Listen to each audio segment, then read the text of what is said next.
اعوذ باللہ من الشیطان اللعین الرجیم بسم اللہ الرحمن الرحیم۔ اصول کافی جلد اول، باب نمبر 12، صفحہ نمبر 106، بغیر علم کے عمل کرنے والا۔ حدیث نمبر 1، بغیر عقل و فہم کے عمل کرنے والا۔ جو بغیر عقل و فہم و بصیرت کے عمل کرتا ہے وہ ایسے ہی ہے جیسے غلط رستے پر چل رہا ہو۔ وہ جتنا تیز چلتا جائے گا اتنا ہی منزل سے دور ہوتا جائے گا۔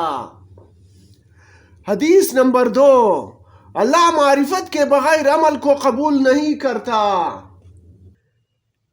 جناب حسن الثقل بیان کرتے ہیں کہ میں نے حضرت ابو عبداللہ علیہ السلام سے سنا کہ آپ نے فرمایا، اللہ معرفت کے بغیر علم کو قبول نہیں کرتا اور معرفت کو عمل کے بغیر قبول نہیں کرتا، کیونکہ جو معرفت رکھتا ہے اس کی معرفت اس کو عمل کی طرف رہنمائی کرتی ہے، اور جو عمل نہیں کرتا گویا اس کے پاس معرفت نہیں ہے۔ یاد رکھو کہ ایمان کا ایک حصہ دوسرے حصے میں ملا ہوا ہے۔ حدیث نمبر 3، بغیر علم کے عمل کرنے والا۔